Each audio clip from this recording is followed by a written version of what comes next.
We should keep talking. Let's keep talking. We don't know. So we're going to keep talking the drafts as if we All are right, then. so Io's out. You're wrong. Damn, I'm wrong. So far, Darks. No, I said Shadow Fiend. SF Darkseer were the two choices. So you guys are both The two Minglees. The two Minglees are and still there's in it. Doom as well in the pool. So we don't know what's happening with Doom. So you think Empire's gonna ban Darkseer? No. Yeah, so you force Darkseer ban ban? Doom. Yeah, ban Shadow Fiend. They banned Shadow Fiend first pick Darkseer? Yeah.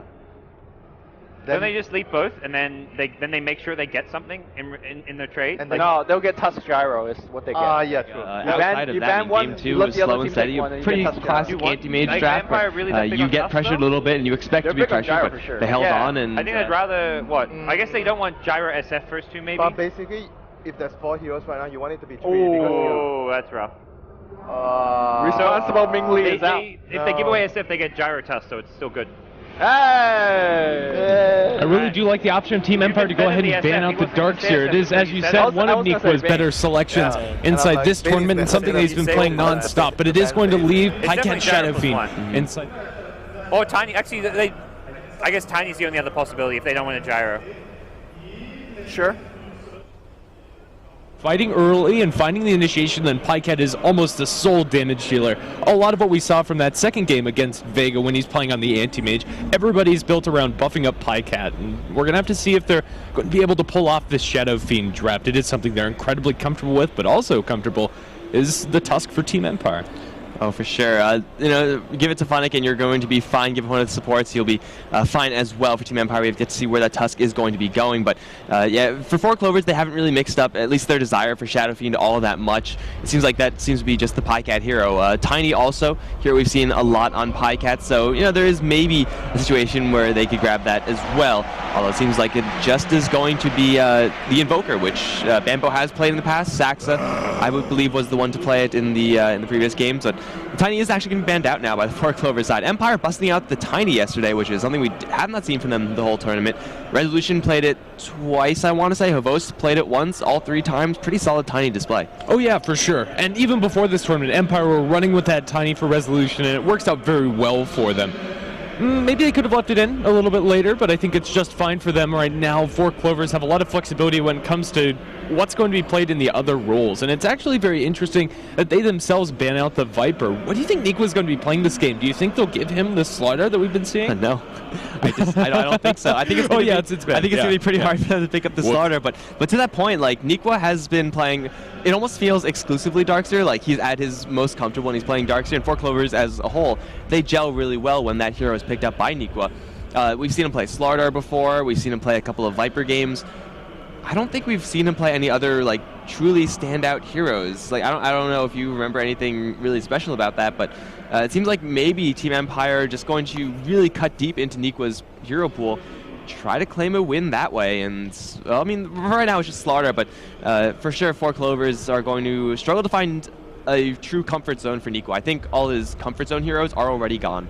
Yeah, I think the only other hero that comes to mind that Nikwa was playing was the Magnus, but it was an exceedingly lukewarm performance. There was nothing super special about it, and I think that is a good approach coming out from Team Empire. It feels like, although Nikwa has been performing very well on the Darkseer and on the Viper, it really hasn't been all that great outside of that. Also Doom, but all of these heroes are banned. We've already talked about it. And now moving on into the other picks, most notably we have both Dazzle and Winter Wyvern available inside the pool. The defensive support selection is very deep.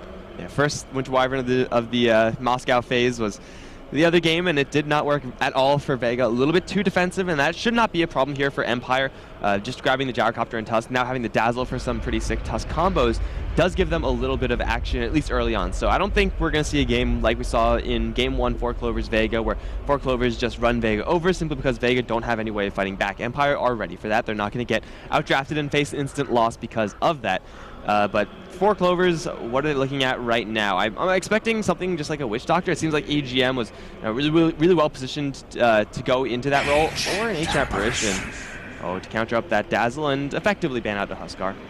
Yeah, just having that nice straight-up counter pick for them, a very comfortable hero for EGM. I still wouldn't mind them going for the Witch Doctor to throw the Night Stalker into Bambo's hands and put Sax on the Witch Doctor. He performed very well earlier today on that hero, but they still have that flexibility. We don't know 100% what they're going to be going for. Still, the Dazzle pick is going to be very useful, even with the pseudo counter, with the Ice Blast taking away a little bit of the effectiveness of the heals dropped down by that hero. It really feels like Dazzle's a good answer to a lot of Bambo's comfort picks when you have the Batrider, Beastmaster, and even the Night Stalker to a lesser extent. Just dropping that Shallow Grave can buy you a couple extra crucial seconds, either for Havos Gyrocopter or whatever resolution's going to be playing this game. We have seen Bambo play, like, the only kind of AoE type hero was the Magnus, which he played very well. Oh, but, yeah. I don't really think there's going to be room for Magnus here. Empower with Shadow Fiend is... You do a lot of damage, but it's definitely no anti-mage, let's say. So I doubt we're going to see that again for 4 Clovers. They may just build up a little bit more of their team fight. It seems like Team Empire are going to look for a fairly early timing. Now, grabbing a Templar Assassin, most likely going to be going towards mid, handled by Resolution up against Shadow Fiend.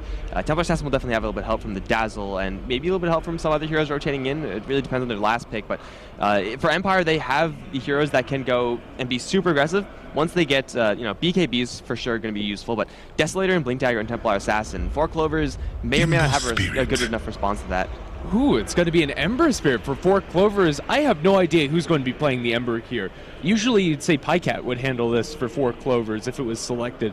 Is this going to be Nikwa on the Shadow Fiend or the Ember? I think it's going to be a Nikwa SF. I feel like he's played that before, and Pycat is going to pick up the Ember Spirit. You definitely want to have a hero who's comfortable playing the Ember Spirit more so than a player who's comfortable playing the Shadow Fiend. Get a little bit more leeway there, whereas for Ember Spirit, like, if you mess up, you're just screwed, man. And there's actually not that much lockdown here on the Team Empire side. Granted, the physical damage is quite high coming out from the Templar Assassin. You get mix in a little bit of amplification / physical from the Dazzle. But as far as locking him down, Ember Spirit, Empire really don't have any ways of doing it. So for sure, the Ember Spirit's going to be difficult to deal with for Empire, but also the Ember Spirit is not going to be forced to build into something like a Manta style, which sometimes just slows down your, in general, your item progression just by a little bit too much. This is a very different draft from what we've been seeing of 4 Clovers as of late, going for a dual core, which is very common right now for a lot of teams, but not for 4 CNL. The Shadow Fiend, in theory, can function that same role as the Viper if you have a good start, but this feels like it's going to be a pretty difficult game for him. Going against a pretty hard lane matchup against the Templar Assassin with the Tusk there as well. Although Night Stalker does pose a good amount of threat to the Templar Assassin if you can silence her out away from that refraction, it's going to be a really hard sell. I'm not sure if Nico was up to the task. Well, Empire, they do have one more hero to select. Still don't know where this Tusk is going to be going, and there's a decent chance that for Funnick, not going to handle a Tusk, maybe grab him something like a Beastmaster. They do need someone with a little bit more lockdown, and I guess you could grab that in your support role if you want to give Funnick the Tusk, and you could get away with that if you're Team Empire, but they definitely do need a little bit more if they're going to be going for this push. If you have an Ember Spirit split pushing, first of all, not worrying about anyone, that means you can split push that much more aggressively. It is going to make your timing a little bit harder to reach, and of course, just killing them off in the midst of those fights. Maybe they have the physical burst to bring them down, maybe, but right now it's only the Tusk who's holding on to any sort of crowd control effect, so yeah, I think it is going to come down to what Team Empire really feel comfortable giving Funnick and giving their supporting cast. Yeah. That said, I don't think it takes very much more Disable to deal with this Ember Spirit if Templar Assassin has a good time, and it looks like she's in a situation where she probably will. 4 Clovers also don't have the greatest contest for Ancients. They'll probably look to block those out. We'll just have to wait and see. No matter what the selection is for Team Empire, it's going to be coming up shortly. Special mention just for reliable Disable like Rubik or Earthshaker, but as long as it has CC, I think we can be satisfied. And it is just going to be that Rubik. I like it a lot, but an instant Venge from 4 CNL after the fact. This is a pretty interesting one. Generally, we don't see Vengeful Spirit super frequently. Versus a Batrider, for sure you want to get that hero ASAP, but here we go, loading out into the game. Vengeful Spirit, the last pick. 4 Clovers did run into a situation in some other games where they had, Vengeful Spirit and, had a decent time, but, is a hero that kind of feels like a one-off hero, kind of feels a little bit passive, even though she does have a stun. 4 Clovers do have, in this particular game, damage in spades. They have a nice little combo between EGM and Saxa. You missile them, you beat them down with a Chilling Touch. That in itself is good enough. Add Cold Feet if it's leveled up, and maybe you won't be able to kill off Tusk, but for sure everyone else in Empire is going to be in for a little bit of hurt. By the way, guys, we're going to be loading out, and we're going to be having the Empire side. It's going to be Funnick playing that Tusk after all send-down resolutions on his TA. No Fear is playing the Dazzle. We got Freaky Aloha Dance on the Rubik, and Havost is going to be handling the Gyro. And on the Dire side is going to be 4 CNL. Nikwa is going to be playing on the Ember Spirit, Sax on the Vengeful Spirit, EGM on the Ancient Apparition, leaving Pycat on the Shadow Fiend, and last but certainly not least, Sexy Bambo on his Night Stalker. All right, so just going to give Pycat the Shadow Fiend for the up-teamed time. We'll see how Nico is able to perform as this Ember Spirit. There's, again, not that much to fear. The Rubik does add an initiating stun for Team Empire, and with a Blink Dagger meld hit with the Desolator, it's definitely possible for them to bring down this Ember Spirit, but this is for sure not the hero that we've been seeing most frequently on Niqua. Like, if you look at probably his big three that he's played in this tournament, got Slaughter, Viper, and Darkseer, the one common thing between all of them is that they're just extremely, extremely durable. Like, you could have pretty bad positioning on those heroes, but you could really put it together even though you may have bad positioning because you just will not die ever. But Ember Spirit, he doesn't necessarily have that luxury, so look to Niqua to be a little bit more cautious in this game compared to some of the last. Yeah, in some games you can say that Ember Spirit's pretty tanky when they're very reliant on magical damage, but Empire aren't. They have a nice mix across the board, especially if this Templar Assassin gets fat. Just a little bit of disable, like one snowball, one telekinesis, and it's probably all over for the Ember Spirit in that fight. Well, now the dual lane versus dual lane mid, something that's very popular right about now. Resolution and No Fear going up against Saxa and Pycat. They got a little bit of help from the Chilling Touch, but I don't think this is going to secure them enough of an advantage. Still, the Shadow Fiend is getting a couple of early souls, which can't be underestimated. And we saw it last time, right? Pycat got first blood, which fills up your soul bar real quickly, so he's not going to have that luxury this time, but I think with that Chilling Touch, he's going to be fine enough in this lane. Doesn't really have that much to fear from the Dazzle specifically, and from Resolution, unless he really messes up, he shouldn't die, at least not until there's a level 6 picked up. Doubtful that we'll see Aloha Dance rotate around from the bottom lane as the Rubik. There was a chance, but you're going into a hero that is going to be firing back really hard in the Shadow Fiend, and maybe Saxa's still going to be there anyway. More like not going to stick around and try to do this to Bambo. Unfortunately, they didn't have the telekinesis in time, but you lift up anyone into a Rocket Barrage, maybe you won't get a kill on Night Stalker, but for sure it's a lot of free damage, and it is something that Bambo has to be very careful of. He has 5 more movement speed than the Rubik. It's a delicate game for the Night Stalker here, but for now he's playing the dance well. Up towards top, Niqua not really pressured at all since it is just a Tusk. Most of the emphasis is going to be placed on the mid lane. I don't think that comes as a surprise to anybody, but it feels like 4CNL are pretty happy with this. Just getting farm on an Ember Spirit and the Shadow Fiend. It might be too early to tell, however. Yeah, I mean, it is going to be Empire who are going to most likely make the first move, even though when you have a Shadow Fiend and when you have a core Night Stalker, your first nighttime phase is that much more dangerous, and you get a mechanism or something like that, and your timing is going to be really rough. But the timings from both these teams should be rather similar. Perhaps it's going to take Empire a little bit longer to get their items on the likes of the Templar Assassin, and running a late game with Templar Assassin Gyrocopter is going to be about as strong as what 4 Clovers have, so these timings are going to overlap, and in that sense, I mean, this early game phase, getting a first blood or something like that is going to matter so much more than in others games. And maybe an Invis Rune on Rubik in the mid can set up that first blood. I think this has been spotted, an Ancient Apparition actually taking a lot of damage. Snowball will secure for Funnick, as it's going to be Empire to strike first. Oh man, I was still staring at Freaky because I'm pretty sure he's going to go for lift on Pycat here, but it seems like it was just Funnick kind of getting fed a free one. Ancient Apparition, not exactly bottom lane also. Oh, Bambo, Juki around the trees against Havos. The Rocket Barrage is there. A lot of damage is going to be deployed. Can he maintain the eyes on the Night Stalker? It looks like the answer is almost. One more shot, not going to be lethal, not even close. Would have needed 2. And so he's going to be able to back off. 1-0 is all it's going to be. And spent all that time watching Aloha dance, and ultimately he doesn't even get his angle. It is 4 Clovers to spot the Invis Rune after all said and done. I assume he picked it up on the bottom lane. It'd be weird otherwise, but yeah, Pycat is going to survive. He's going to maintain control of his souls, and Funnick, again, he doesn't really have that much to fear. He does not have any mana right now, but he's snowballing towards the Ancient Apparition. That's a pretty free kill. To a lesser extent, going towards Niqua is a kill as well. It's a little bit more difficult going up against Searing Chains, but Funnick, we've seen him, I think, specifically in a Beastmaster role in one of the previous games, had a very similar lane to this, where he just wasn't pressured at all, and he just ran away with the game. Yeah, and even though Night Stalker's not doing terribly, still he's a level behind the Tusk, and that first blood makes sure that Funnick's able to stick around in lane, getting that bottle to sustain himself, and he's a very potent threat. If he can get a quick level 6 on Funnick, EGM might just end up dying a lot more in this game. Ancient Apparition, not necessarily the tankiest of supports. Vengeful Spirit is going to leave the Shadow Fiend alone for right now. Stacks going to be super important for both sides. Shadow Fiend obviously does love him some stacks, maybe not the Ancients, but for right now we're seeing not a super high stack. Oh, never mind. Okay, I was going to say in the jungle, but it seems like the Ancients have been really, really stacked up. This is a 4 stack right now for the Empire side, so Resolution's going to get a pretty huge influx of gold. He probably won't go down here, but he's going to be forced all the way back to base. Turns for a Void under the tower. Havos is going to be dropped pretty darn low, floating around the nighttime vision, and Night Stalker is going to be able to retreat. But up towards top lane, Yeah, they caught him with the chains, and they're just going to beat him down. Funnick, unfortunately, not getting enough help from Nofir. Only a level 1 Grave. Doesn't really have a ton of range, so it is Funnick to drop. Snowball, primary defensive tool, was used there and just was not enough. Well, Saxa's made his way down to the bottom lane, but this rotation's been completely spotted out, so we're probably not going to see a lot of action, at least for the time being. TPing up towards top. Maybe Tusk wants to make a move. A little bit of help from the Dazzle. It is definitely possible if they find an opportunity onto EGM, and they have Radiant Vision around the corner. They're going to ping him out, and it looks like they want to find that opening. Or maybe on Aniqua.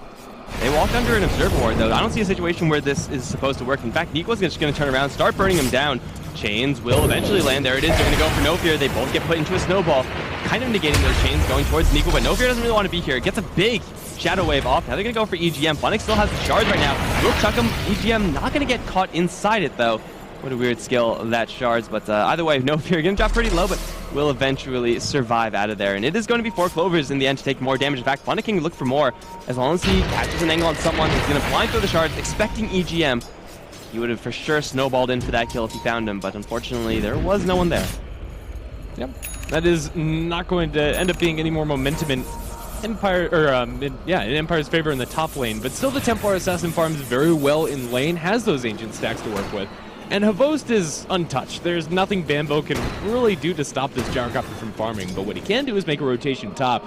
He's going to be spotted out in just a second by the remainder of that ward. They want to make a jump at the Funnick. The chains are going to connect. Funnick has no mana silenced up, even if he had it. And it was just a little while along away. They will be able to punch him down. That was just a matter of seconds. If he has that snowball, maybe he has a shot. Literally 74 mana. Feels bad, man. Can't get it off. And well, it is, yeah. I'm pretty sure he still goes down even through the snowball, since, like, what are you going to snowball to? But either way, feels kind of bad not even having a chance. They're going to start diving in towards Nofir, who is all alone, though does have a Grave. So it's going to be a little bit longer for Bambo to get this, unless he uses Save His Crippling Fear for the exact perfect moment. There's an Urn charge here, but with Shadow Wave, Dazzle will not die. Now the shards will pick on Bambo. Silent Trap is there as well. Or not. Bambo gets a free roll. Trap him up and he dies, right? I think so. That's a very unfortunate misplay coming up from Resolution. I'm not sure it was a huge misplay. It was very focused on these Ancients, but on another day, maybe that's a kill onto the Night Stalker. Would have been a pretty free one. Still, Resolution's going to accelerate himself very much so as he looks for this 4-stack. Saxa, deep behind enemy lines. Do you think he's going for a courier snipe, or is he wrapping around for the kill? He threw a wave out. He saw the courier come out, but I don't think there's anything a Vengeful Spirit can actually do here. He doesn't have nearly enough backup. Maybe with the Night Stalker, you can make a dive happen if you're really feeling frisky, but it's, you know, Game 1 Grand Finals. You're not going to risk that off a play that most likely isn't going to work even on a perfect day. They're going to find the last Ancient. It's not... Stolen by Saxa. That was not bad. Yeah, but now EGM. He has to not die for that one. Resolution going to close in at a lot of stick charges. Magic Missile will be dodged. He's going to get a big Melt Strike onto EGM. Won't be frozen either, but here comes a Chilling Touch. Resolution does have a Grave behind him. He'll get the kill in the Ancient Apparition, but die to the Razes. No Fear runs out of mana. Oh, that was a little bit bold for Resolution to start that. Now they're going to get bottom lane. Gyrocopter punishing the Night Stalker's dive on the Rubik in a 2-for-2 trade after all said and done, but that mid lane trade is a little bit too messy. Funnick has a snowball, and Saxa in a lot of troubles. They go forward, punch him down. That's going to be the death of the Venge. Still, that Templar Assassin walking up the high ground like that is very over-aggressive when they didn't have vision of the Shadow Fiend, just hoping that he was farming his stacks, but he was in the right spot. A very close exchange for either side. I don't think there is a clear victor. Pycat, maybe. Pycat's happy for sure, gets himself a kill and does survive. Oh, top lane, they're going to jump forward for Funnick. He is going to negate a little bit of that with the Snowball. Walrus Plunge now into the Ember Spear, but he's going to get frozen in place, and Nico's just going to beat him down. Funnick can get help from No Fear, but again, he doesn't have enough mana. It doesn't matter. Shadow Fiend in the meantime will pick off the Gyrocopters. Nico gets away with 30 HP. Man, I chose the wrong fight to watch. Pycat somehow solo killing the Gyro, and now he's going to steal his double stack. That was just damn slick from Pycat. That was triple Ray's easy kill. Nicely done. And it looks like he's just going to be able to casually walk out of there just like that. Your Shadow Fiend has almost 2,400 gold. He can go for a blink. He can finish up a mech. He can do whatever the hell he wants to because he just has all of the money available at his disposal. What do you think of this purchase here? And I won't be surprised if he just goes straight mech, but there is some argument that can be made for a Shadow Blade in this game. Like, you expect the timing to be keeping the map, or the timing for Empire to be keeping the map somewhat within the constraints of the river. So if you're fighting almost exclusively in that area, then Shadow Blade becomes just an absolutely insane item. And, you know, Shadow Fiend is going to grab a Shadow Amulet. Is not really, like, going to be the super primary carry. This time it is going to be Niqua, who is going to be a little bit more leaned on. Snowball into Bambo. Walrus Punch. Shards not being used just yet. They'll keep him in the call down and lift him up. Rocket Barrage will fly, and Gyrocopter's going to find a free snipe on Bambo, who's so far not really been super impactful in this game. And I'm not sure that's necessarily his fault. 2-2 and 0 for a Night Stalker that hasn't yet hit that second nighttime phase is not awful, not great. He still has room to find his footing in this game. And if they kill him off a couple more times, maybe he is going to be completely locked out of it. But Bambo's game is far, far from over. Oh, no fears. Life might be over. Oh, no, not if the chains miss. No chains, no kill for sure. And taking a pretty big Shadow Wave to boot for Nikwa. But yeah, we do have a very, very quick Shadow Blade here on the Pycat Shadow Fiend. This may catch Empire off guard. They obviously did not see it being built. They have no idea what's going on. They have no idea how much farm Pycat has. So getting caught off by a Shadow Blade, that's definitely not the most fun thing to do. But I expect that once the second nighttime phase rolls around at the very latest, Pycat's going to start getting very active and play almost as if he's a tiny. They're going to catch Bambo in the shards right now. Funnick is going to land the Water Punch before the Crippling Fear lands. Shadow Wave will fly, but it won't do nearly enough against the tanky Night Stalker. Now they're going to go right into Pycat. It's winding up a Requiem. They're standing right on top of it. No Fear's going to insta-die, and Bambo will eventually die as well, but her Resolution's going to come in with a double damage rune. EGM, however, is also here. Funnick's caught in the corner. He'll die as Nikwa comes in from the south. His Resolution now netted down, is going to immediately get frozen, and she moves. They see her, raises and right clicks. Double kill for Pycat in a 1-for-3 trade. Surprise, Empire. There's a Shadow Blade on the enemy Shadow Fiend. There's something so satisfying of a Requiem right on top of somebody else, just instantly blowing them up, throwing a couple raises afterwards. Way too much damage from Pycat in that fight, and that's going into a double damage TA. He just wasn't able to make any benefit from it. Resolution as he's danced around. Ice Blast is going to be thrown, and actually steals 2 creeps away from Havos, just casually chunking those through with a little bit of vision next to the river, but not necessarily in the spot Havos will expect. 6-8, 4C and all are picking up quite a lot of momentum, but still, Nikwa's not getting that much farm. In fact, far from it. He's been involved in 3 kills. His CS is not abysmal, but nothing to write home about either. Especially when you compare him to the income that Gyrocopter's getting. Granted, Gyrocopter to have quite a few jungle stacks to work with, so you would expect some sort of lead on Gyrocopter, plus having a much easier lane, like versus Night Stalker. Oh, well. Havos nice, really wanted that creep. Nice smoke, guys. I'm pretty sure if they run into, like, Venge here, then they could still get this kill if they see her. Ooh, the smoke blew. They didn't see anyone walking over the trap, so yeah, no intel on who was there. Otherwise, you could bet they would have thrown shards and went for that. But either way, yeah, the Nikwa Ember Spirit definitely is struggling to find his farm, but given the farm of Pycat, I'm pretty sure this is okay for 4 Clovers, as long as the Shadow Fiend buys space through kills, through tower pushing, which, speaking of, is going for 1 right now. Then the Ember Spirit's going to eventually get his items up as well. And it looks like this tower up on top, Funnick has an Invis Rune this time. Walrus Punch onto the Shadow Fiend. They're going to dust him up, steal a raise, lift him up into said raise. Pycat definitely looking to fall here, and he will go down, but everyone else is really low as Vengeful Spirit comes from the back. Magic Missile into Funnick will grab 2 more retaliation kills, actually 3 more. It seems like Dazzle was caught in the river by Bambo and Nikwa both. That's an expensive trade for 4 Clovers, but it's one that they'll take. Yeah, a 3-for-1, even if it is Pycat, they'll be happy about it. 4C&L pincer all of the supports. There was no great situation for them. Dazzle was trying to run in up through the river, and ends up getting caught between a Night Stalker and an Ancient Apparition, a place that no support really wants to be. And now gets a wraparound onto Resolution, opens up with the Void. Sounds is a little bit after the Refraction. It looks like Bambo is going to be forced to retreat, but at least he gets a TP out of it.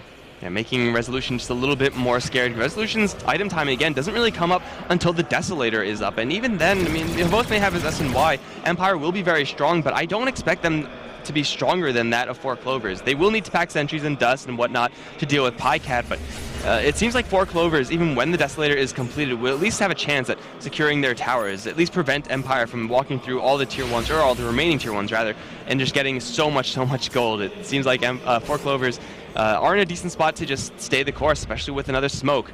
Got smoke and Shadow Blade on Shadow Fiend, so much invis. Are they going to go for... It looks like they're just looking for Havos right now. I don't expect them to go for Roshan. Oh, this is ballsy. You know you're up against a Templar Assassin, right, guys? Like, you know that if you try this, you're going to be on a really fast Dancer around the corner. They also have the Fire Remnants to drop.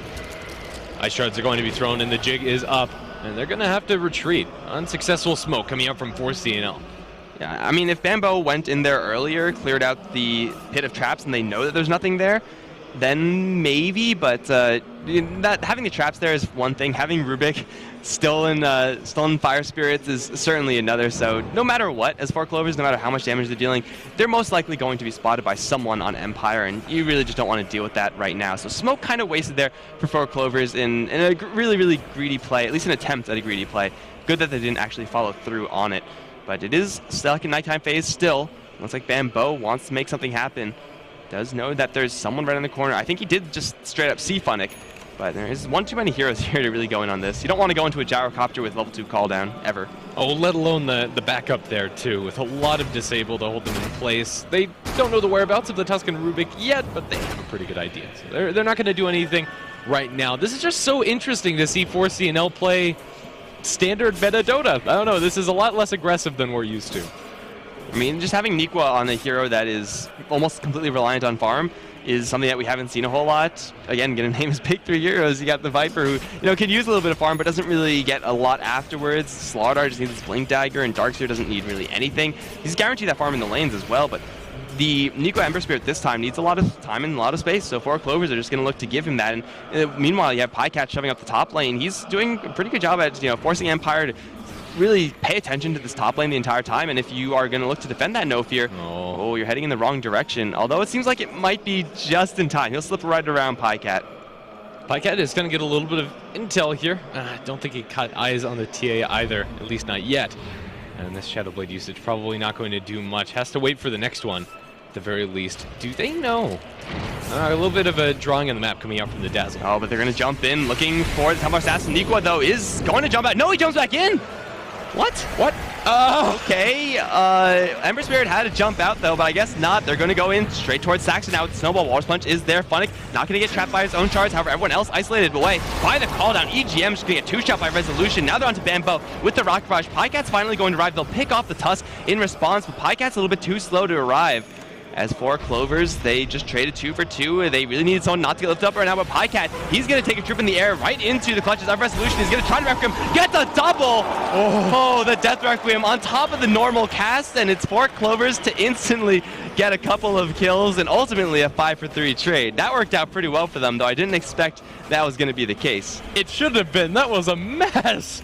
The start of that fight, Ember Spirit probably survives. There were a couple projectiles catching up to him afterwards, so maybe he still dies even if he gets that remnant away, but with a little bit of a misclick, Empire commit a little bit further. It really was just that Requiem to be able to pull that through. Empire get all clumped up, and just like that, now you have a Midas up for Sexy Bambo, and Saxa is up to almost Solar Crest.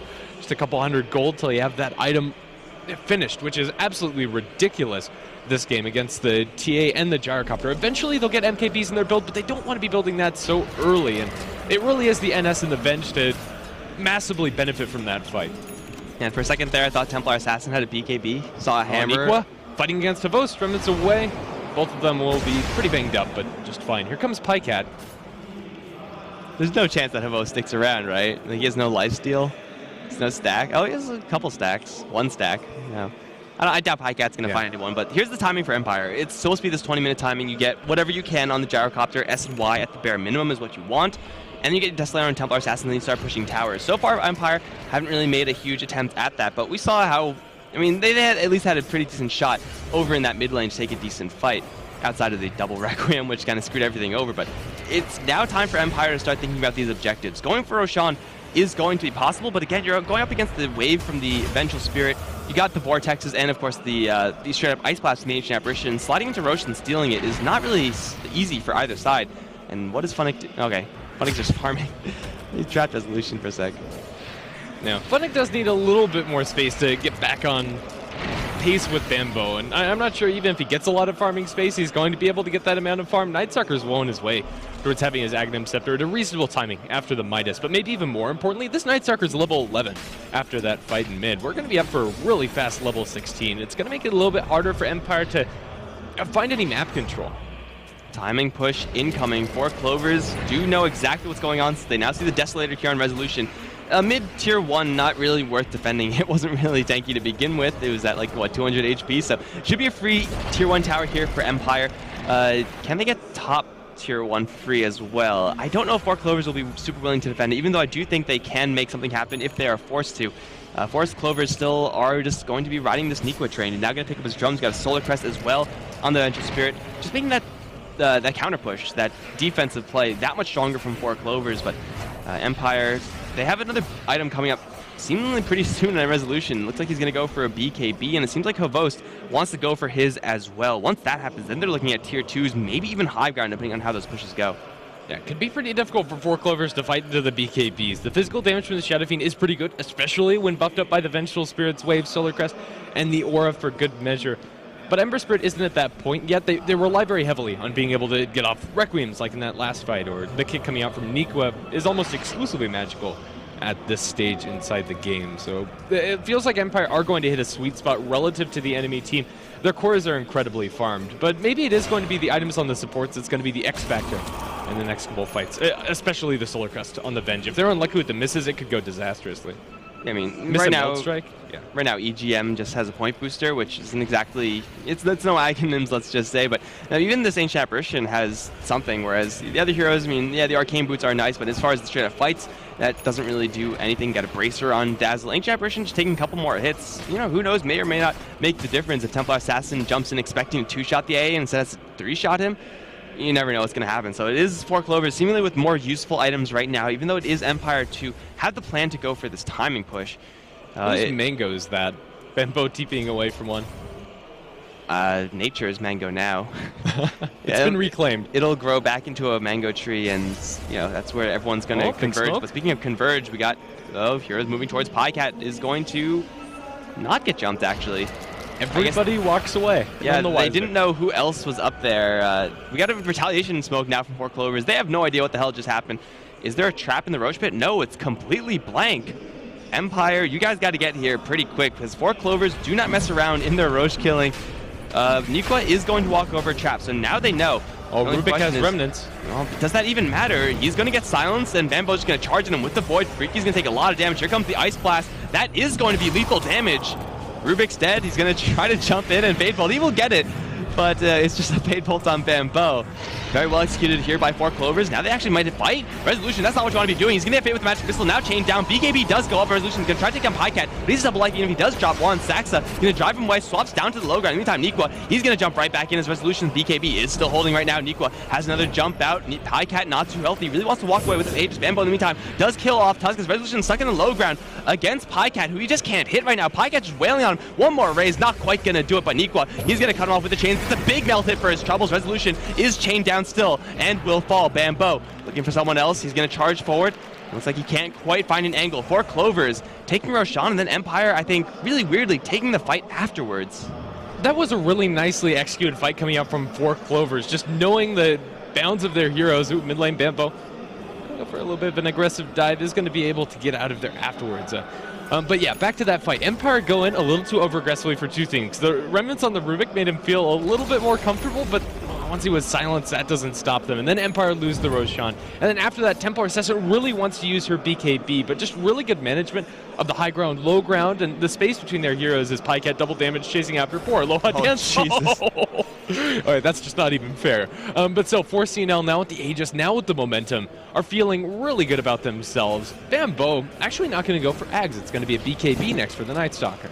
I mean, I just talked about it. Like the timing from Empire does come up a little bit sooner than that of 4 Clovers. We still have yet to see any huge items on Nikwa, even though he is doing quite a lot in this game. Not getting a ton of kills, but for sure is doing his job with those chains.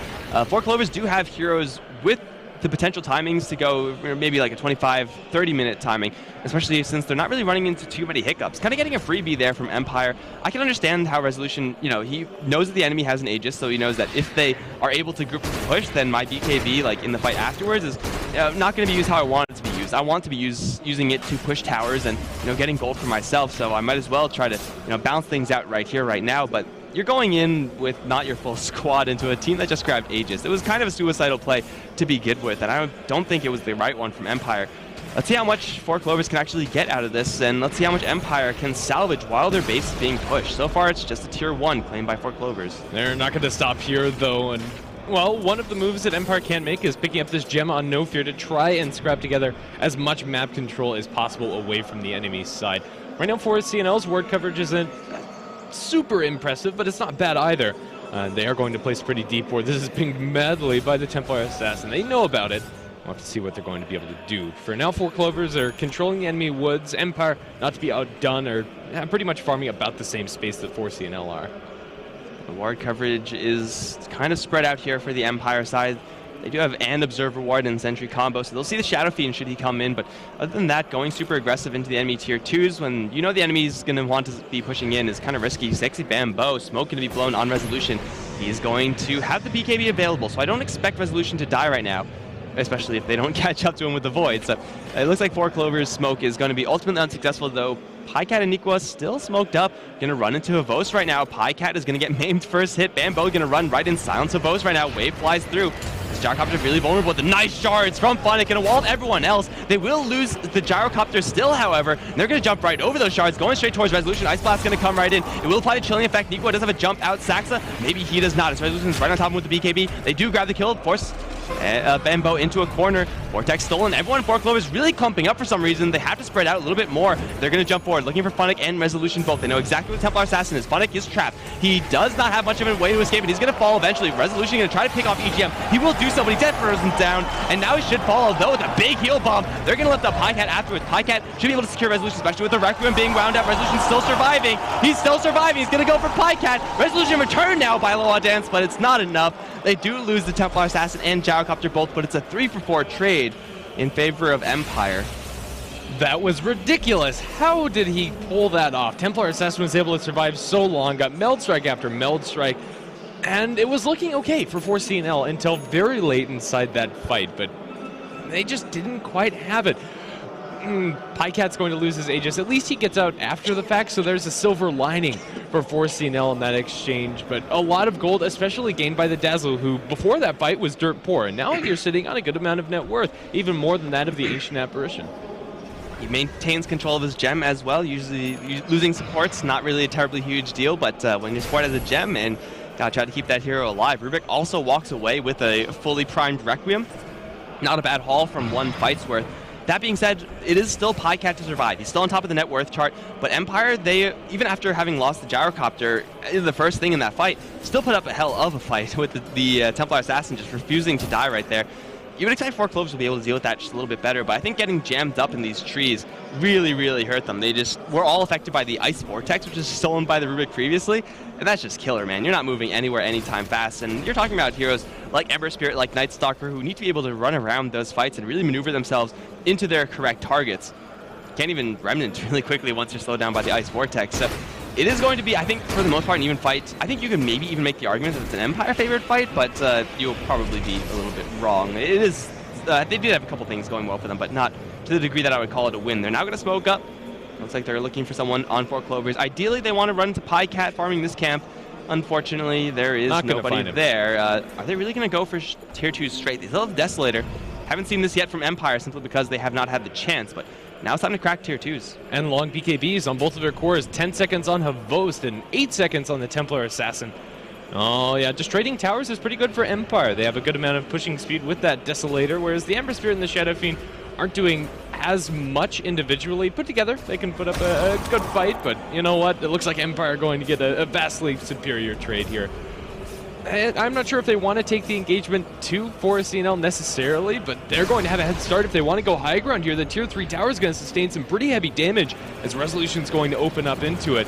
They need to come back. They need to defend. They need to stop what's happening now. Sexy Bambo's getting the tier 2 tower in mid lane. At least that's something for them.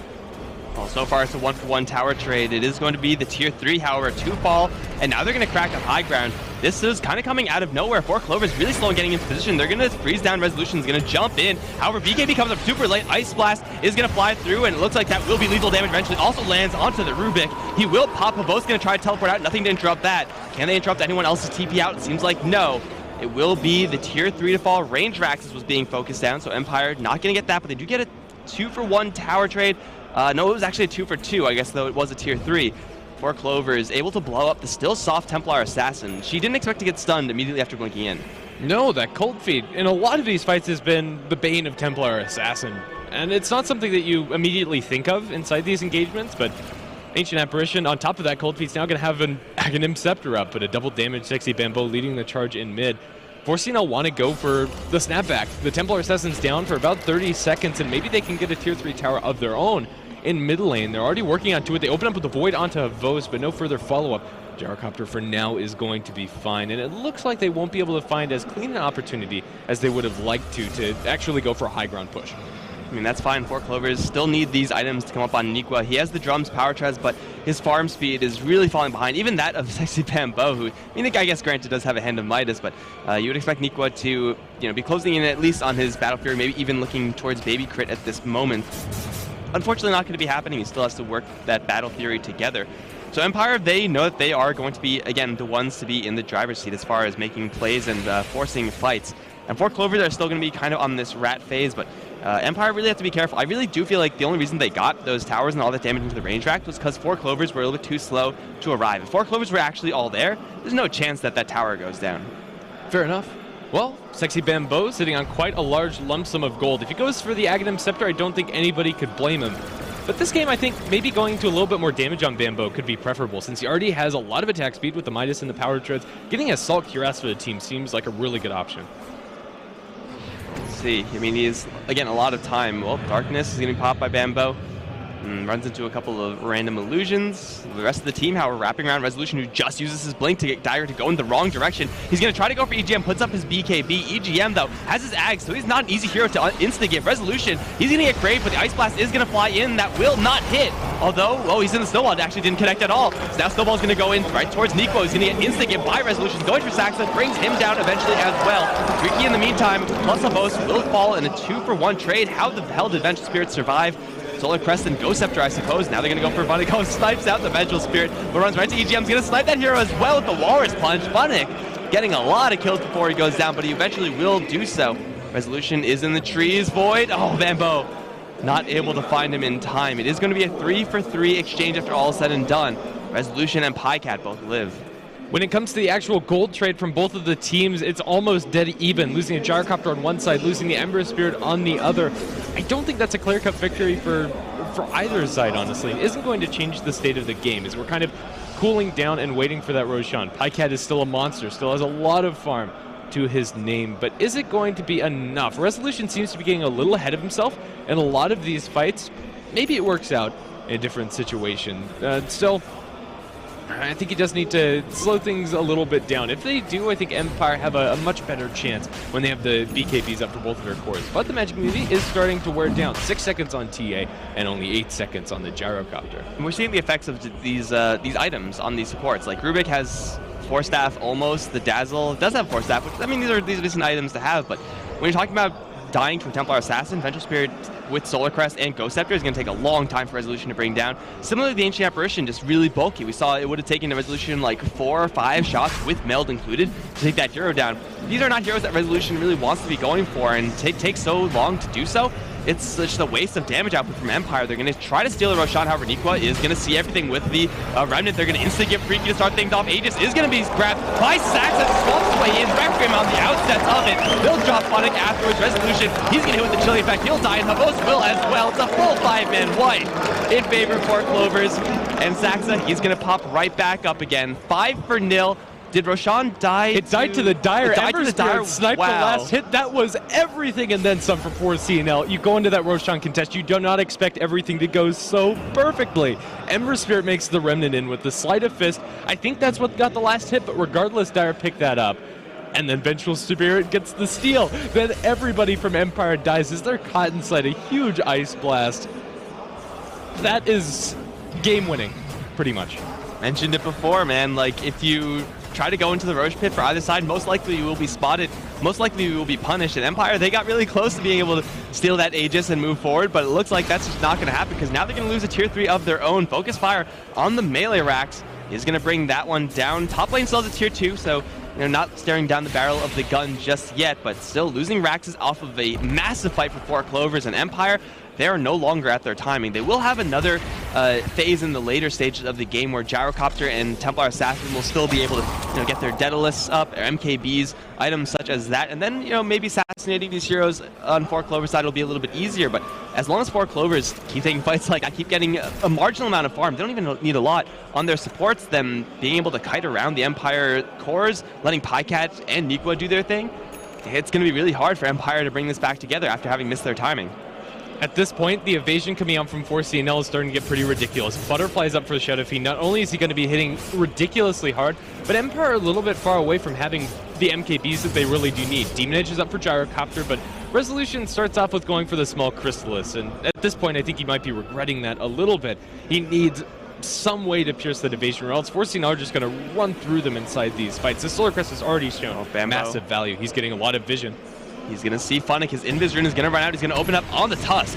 No Snowball, no Blink Dagger, no thing. Here goes Pycat. However, Bambo's going to take a lot of damage. He's going to get swapped out by Saxa right into that cooldown. However, Saxa is going to try to Ghost Step. That's only going to hasten his demise. However, Havos and No Fear similarly will be beaten down by Pycat. Resolution trying to teleport away from Nikwa. Looks like Nikwa unable to do the deal there. But it's still a triple kill for Pycat as Havos is just unable to stay alive in these fights. I feel like he's always getting hit, at the very least, by that Ice Blast, and that's just really screwing him over. That was such a classic 4CNL play. Bambo goes in against pretty much everybody, and then Pycat just sits in the middle while the fight's happening around him and dishes so much damage. 3 for 1, all they lose is their Vengeful Spirit, I'm pretty sure. This is going from bad to worse for Empire. At what point is this game over? I think Empire still have a shot, but it's getting really difficult for them. And they don't have any buyback on Havos right now. As much damage as Templar Assassin is doing, she just doesn't have enough effective HP to make sure that she does all that damage for long enough. Funnick's going to jump in, Snowball to Nikwa. They're going to try to insta-give this Ember Spirit. Does a really good job at doing so. They'll get him, and also do a lot of damage over to Pycat, lifting up onto Sexy Bambo. He has the gem. It is not nighttime phase right now. He's going to pop the BKB, so no more traps will slow him down. However, they have shards too, and Pycat going to wind up the Requiem, do a lot of damage to Empire, but not enough to insta-kill anyone. They'll take down Resolution. Gem on the deck now as Pycat is going to pop BKB and just turn fight Funnick. He doesn't give a damn, man. He's going to get Grave from No Fear, but Pycat's doing so much right now. He will eventually drop the Tusk. Now he's going to drop the Raw Dance. No Fear is on the run, and Pycat will finally die. Okay, Beyond Godlike Speed will be ended by Gyrocopter. That is going to be really big for the Gyro specifically, but also for Empire as a whole. But 4 Clovers, that was a fight without their Revenge or their Ancient Apparition. That was very avoidable in Empire. I think that you can call that a hold. Yeah, absolutely. I was going to suggest if they lose that second set of barracks, maybe Havos goes for the Rapier, but he doesn't need it at this point. Well, they are going to have that successful hold that they desperately needed. Still is going to be a pretty costly one. Templar Assassin going down, even though Pycat does fall at the end of the day. Empire feeds so many deaths to him beforehand, and 4CNL, they don't get the racks that they really wanted, but they're still in a good situation in this game. And Saxa has just impressed me this entire tournament. Like, this Vengeful Spirit play is exactly what you want to be doing as Vengeful Spirit. First of all, swap to save your buddies. If you die, whatever. But also, like, getting farm on the side, making sure that you stay alive for, a couple more waves, a couple more magic missiles. Just staying alive for more applications of Solar Crest and, keeping that Vladzor around is something that Saxa is also doing. And now he's going to tank up and get power treads. This is a Vengeful Spirit who's ahead of the enemy Tusk. And Funnick has not been playing poorly necessarily. He's been having a really tough time sometimes since, you can only snowball so often up against a Night Stalker with Crippling Fear, but Sax is getting a lot of farm, and the longer he survives, the more damage Nikwa and Pycat are going to do. Yeah, and also just inside these fights, not just Nikwa and Pycat, but everybody. The right-click damage from the Vengeful Spirit's nothing to scoff at either if it is very extended, and it's one of the reasons why Nikwa is able to get away with not having as much gold as he'd like to. He's still getting outfarmed by Bambo, but his effective damage is bolstered by his team, and it's still working out quite nicely for 4CNL. Well, now back on both sides of the map for either side. Ancient Apparition actually having Boots of Travel. This is pretty nice for him, so he's going to be able to split push to his heart's content and then join the fight to drop down a couple of Vortexes and maybe Cold Feet, which we have seen. Very crucial, but now Empire going to group up. Funnick is not partnered up with them, at least in Vizdub. Can they find anything? Well, they do see Pycat right now. Killing him off with his evasion is going to be very, very difficult, especially since Saxa's right behind him. They're going to jump in. Walrus Punch swap is going to be getting Pycat right after safety. Saxa may die for this one, but that is well worth it since they pulled out the BKB from both Resolution and both. Sexy Bambo now wants to go straight in towards No Fear. Not going to happen versus that Ghost Scepter. Shards will trap him. Bambo a little bit too aggressive there, but everyone is really clumped up right now. Bose is going to hit with the cold feet, and he's going to get graved up, yes, but I still expect him to die, and he looks like he will, along with the Resolution, who just wasn't able to duel Pycat successfully. Funnick, he's going to blink out of there. He will survive for a little while longer, but small price to pay. Sexy Bambo and Saxa for the enemy 2 cores. It's a huge trade. Oh no, Aloha Dance, what are you doing? They're still there, bro. They're still there. So bad. So bad, and well, it cost him his life. There are no buybacks. Funnick versus the world. Good luck. This is going to be at least one set of barracks, or maybe even game. Do they just go straight down mid? I don't think so. This is the grand finals we're talking about. 4CNL are going to be able to mop up bottom lane very, very quickly. Templar Assassin misses her Funnick. Funnick wants in? I don't think you should want in. Maybe you kill off EGM, but what then? He's not going to have enough damage just yet. Ice Blast, point blank. They'll kill him off. And H-Apparition walks away. What else do you do? Like, there's no good play for the Tusk there. I mean, not die, first of all. Well, even if he doesn't die, like, what's he going to do to stop this push? Pycat's just happily dancing next to the melee barracks. 4CNL feeling really good about this game number 1, as they rightfully should.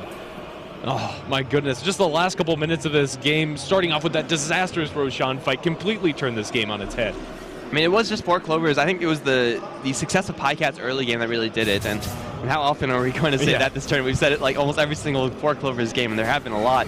But getting that fast Shadow Blade really, really messed up Team Empire. They were supposed to go for that timing. We saw how powerful it was when they were pushing up the top lane.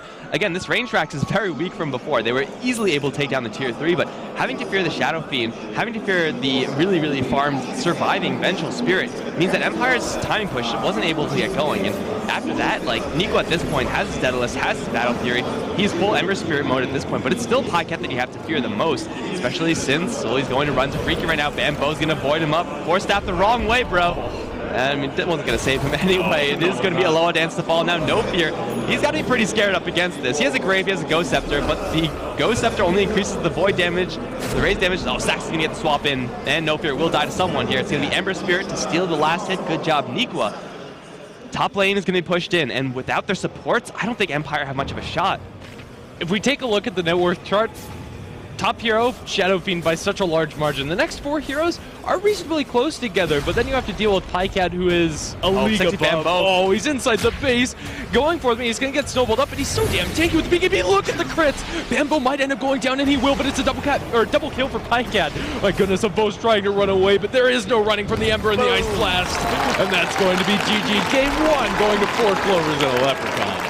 And I'm pretty sure not a lot of us had faith in 4 Clovers, but again, after last display, going up against Vega, now this time, stalling out, getting that early game lead, not winning their lanes as much as we usually see from 4 Clovers, but still winning them enough to get Pycat that lead. And it seems like Pycat's Shadow Fiend has just been an absolute monster truck every single time he's been able to get it. I mean, 25, 3, and 14. It just doesn't seem fair, guys. Pycat with a great score, but I do think it's the supports this game for 4 Clovers in combination with that Shadow Fiend that really helped them stall that push from Empire. Yeah, absolutely. And another thing I liked from that game coming out from 4CNL is the fact that they go for a strategy that's a little bit different from what they usually go for. They pick the Ember, and it works reasonably well, a lot due to the fact that Saxa is playing out of his mind. I really like that Vengeful Spirit. Not to take anything away from any of these players, they're all incredibly good.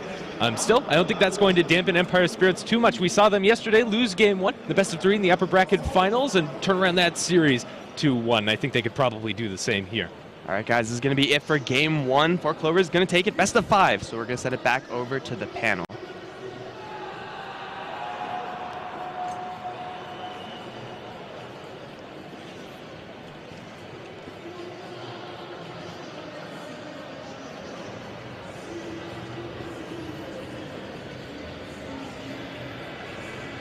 Hey, ladies and gentlemen, welcome back to Stadium Live, where we are at the finals of DreamHack Moscow. I'm Luminous. On the expert panel with me is Winter and BTS Gods. What do you guys think of that game 1? That was a really tough game for Empire, though. I think the Shadow Fiend just balled out of control too much, and overall, even the Ember was really severely underfarmed in the game, but they couldn't deal with They couldn't deal with the Shadow Fin. The Shadow Fin was just way too huge, and I think they killed like a few. They were on the dire side. They killed so many Roshans as well. So it was really difficult for them to deal with the SF in the game. I mean, I'm not sure if Ember being underfarmed was that big of a point because, yeah, Ember was underfarmed, but Venge was farmed, Night Stalker was farmed. So I felt like that team almost had 4 cores. And it was just too hard for... Maybe? No, the AA was really poor, I think. And it was the Ember play was very much like looking to move around, try and get vision, control the pace of the game. There was a time where, because finally bottom Pycat comes down, and Ember's like, okay, I'll leave now, Pycat's here. Yeah. It's the 4CL way, 4 protect Pycat. I think more than that though, the important thing was having the Venge just gave them a lot of control around the Roshan pit, the ability to take Roshan, win fights near the pit, bring down Roshan quicker, the swap as a utility tool. Like, to me, all those fights around the Rosh pit were the ones which really mattered, and 4CL were winning all of them. Now, I think when the last hero was selected for Team Empire, it was an immediate Venge draft. How do you guys feel like, you talked about the Roshan benefit, but in the last fight I also saw a defensive swap saving Pycat. Overall, what do you guys think Venge's place is in this metagame, and how did she perform in that game we just watched? I think this game it serves as the Roshan #1 and the Shadow Fiend. You want to have a defensive support with Shadow Fiend when there's no Dazzle, there's no Wyvern. I mean, Venge is also a really good solution to that, and it somehow strengthens the Shadow Fiend a lot because you have the aura, you have the minus armor, you give a lot of damage. So I think overall Venge was a really good last pick here for. So you guys felt it was much more of a synergy draft than just overall being a strong hero for Venge, right? I think he's like a hero that sometimes you consider situational, but I think teams are underrating how strong she is on the support position. She's really tanky. You have swap, you have the aura. You know, she provides so much utility for your team in the whole game. And I think this game, a big part of her survivability was her high armor as well. I mean, TA being able to survive against her. Granted, she does have Solo Crest, so she was fairly tanky. Parker, anything that Empire you think need to work on for Game 2? Considering that this was, to me, a fairly one-sided game. It was sort of even, but to me, 4CL had control for the most part. Yeah, I kind of wonder like how much they want to try and shut down Pycat in future games, because very much like they do this 4 protect 1 with Pycat, but I don't think it's as simple as like, okay, let's just focus all our attention, all our early rotations on Pycat. I think they want resolution maybe on something a bit more, with a bit more tempo control to it. Like the TA was made, I don't know, it wasn't so much a pick thing, but as far as the playstyle goes, I think having resolution on a TA didn't necessarily work this game for Empire. And I feel like the Tusk didn't really create enough space, because I mentioned they needed an offlaner that can make a lot of space, but I feel like he didn't create enough for the Gyro and the TA this game. So and you're talking that more about the mid-game phase, right? After the laning's over, and where he's walking around killing stuff? It was also difficult, like, because Night Stalker was controlling a lot of the vision, you know?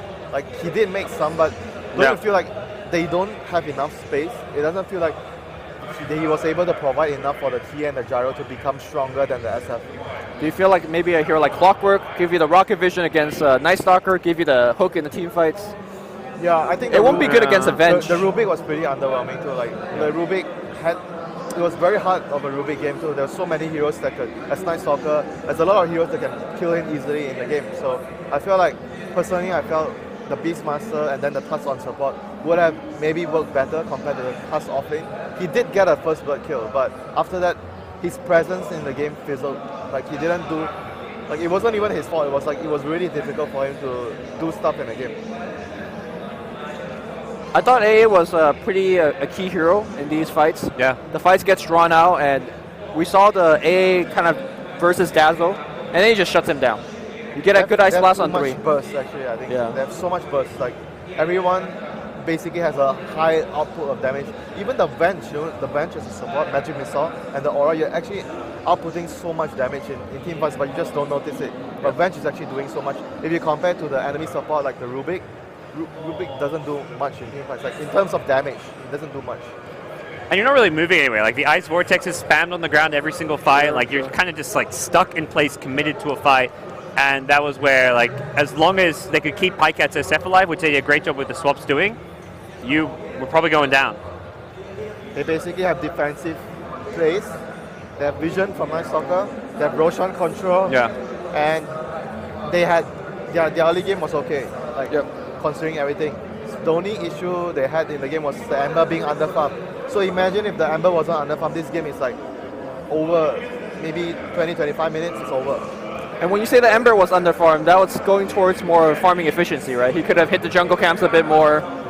He basically chose not to farm. Yeah. Like he chose to move around more, which I felt if the Ember needs to move around more, it's in a game where you're under a lot of pressure that everyone else has no space. But that was not the case. Everyone was farming. That Stalker significantly controlling the vision of the enemy team. So I felt the Ember just needed to make use of the space that he had. Yeah. And the game would have been a lot easier for them. Like, there was a time he grabs an Invis rune, he's like in the Radiant jungle, like just sitting Invis, trying to get Sky. You got an Invis rune, yeah. You do that if you're a support maybe, but when you're an Ember though, like, he walked past like 3 jungle camps, he could have farmed them out, let them respawn, and then farmed it out again. I think he could have done it after he cleared the wave. He pushed the wave, and then he cleared the 3 jungle camps, then he uses the Invis to scout. Yeah. I think that would have been better for them. I mean, it's not a comfort here for Nikwa, which is maybe part of it. And I think there's just a lot of pressure on him because he feels like he needs to be creating space for Pycat and even Bamboo. Like, he was taking a lot of farm himself with the Midas, so it was very much like maybe... The wrong hero to do that, I think. Yeah. But his comfort here is like Darkseer's Saga was banned out, like there weren't like any obvious picks to try and do it with maybe. Unless you went like for something kind of like a fringe pick. His playstyle definitely has been very selfless and for the team. Yes. Even when he played like a safe lane Wraith King, he'll get a Blink Dagger first and just go fight with the team with his ultimate whenever it's on. So I think it's more of a playstyle thing for the player.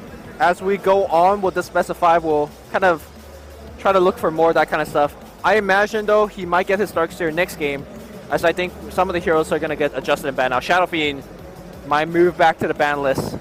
Yeah, Empire will be first pick, so like as far as what they want to get for a first pick, again, this is where I thought coming in, Forceal, I kind of favor them because... You know, I just feel like the Shadow Fiend got so strong, I'm sorry, but because of the supports they had Rubik and Dazzle, which... What are you going to do with Rubik and Dazzle together early? Yes. Well, that was why when, I remember Lumi first suggested Rubik, we were both like, Rubik Dazzle, like kind of a weak support, and they end up fit picking it, but... It works with their laning phase with the gyro, but it doesn't provide in terms of overall how they want to play the game. They want to be aggressive, they want to pressure the Shadow Fiend, but with their heroes, they can't do it. And it's a lot of over-reliance. I mean, I mentioned the Tusk wasn't a factor, but because all the presence was on him, he had to do so much. Yep. All right, I think with that, we're done analyzing Game 1. We're going to take a short break, and Game 2 should be coming up next. Don't go anywhere, guys. This is the Global Esport Cup, and Parker sent it to break.